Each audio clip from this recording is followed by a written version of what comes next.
আসসালামু আলাইকুম। আজকে দেখাচ্ছি কাঁচা আমের জুস। পুরোপুরি কাঁচা আমও নিতে পারেন। আমরা এভাবে ছোটো ছোটো ছিলে ছোটো ছোটো টুকরা করে কেটে ব্লেন্ডারে দিব। দিয়ে আমরা এর মধ্যে পরিমাণ মতো লবণ দিব এবং চিনি দিব। আর এটা স্বাদ বাড়ানোর জন্য একটু বিট লবণ দিব। আপনার কেউ ঝাল খেতে চাইলে একটু কাঁচামরিচের অংশ ভেঙে দিবেন।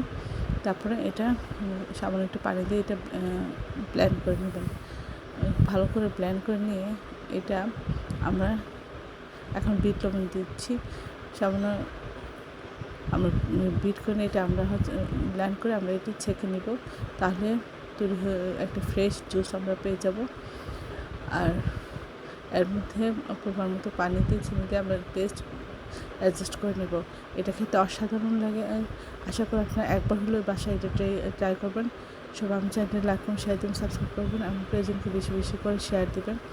আমার চ্যানেলে সব রকম রান্নার রেসিপি রয়েছে, আশা করি দেখবেন।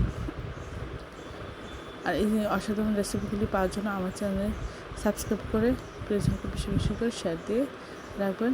আসসালামু আলাইকুম। আজকে দেখাচ্ছি আমের আইসক্রিম। আমরা প্রথমে এভাবে আম কুচি করে নিচ্ছি। এটা কাঁচা আমও হতে পারে, পাকা আমও হতে পারে। কুচি করে নিয়ে আমরা ব্লেন্ডার জারে দিয়ে দিচ্ছি। আমরা সামান্য একটু লবণ দিচ্ছি। আর আমরা এর মধ্যে স্বাদ মতো চিনি দিব। আপনাদের স্বাদ মতো এখানে চিনি দিবেন।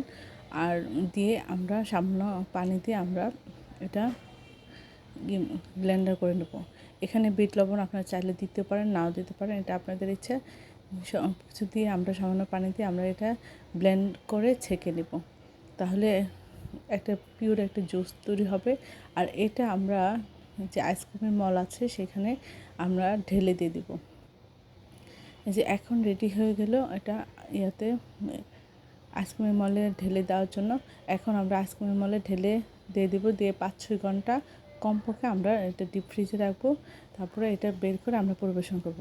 অসম্ভব মজা হয়। আশা করি আপনারা এভাবে একবার হলেও ট্রাই করবেন। সবাই আমার চ্যানেলটি লাইক শেয়ার দিন, সাবস্ক্রাইব করুন। আমার চ্যানেলে সব রকম রান্নার রেসিপি রয়েছে, আশা করি দেখবেন এবং চ্যানেলটি সাবস্ক্রাইব করে পাশে থাকবেন।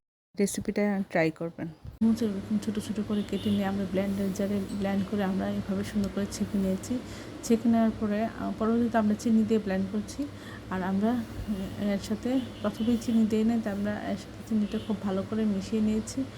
নিয়ে আমরা এখন যে আইসক্রিমের যে মল আছে সেটা খুব ভালো করে ধুয়ে পরিষ্কার করে এর মধ্যে দিয়ে দিব। দিয়ে আমরা ডিপ ফ্রিজে রেখে দেবো 5-6 ঘন্টা। তাহলেই তৈরি হয়ে যাবে মজাদার সুস্বাদু স্বাস্থ্যকর আইসক্রিম।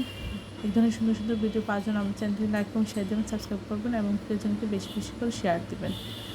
এখন আমরা এটা মলে ঢেলে আমরা ডিপ ফ্রিজে রেখে সময় করছি। 5-6 ঘন্টা পরে আমরা এটা বের করে আমরা পরিবেশন করবো। অসম্ভব মজা হয়। আশা করি আপনারা এই রেসিপিটা একবার হলে ট্রাই করবেন।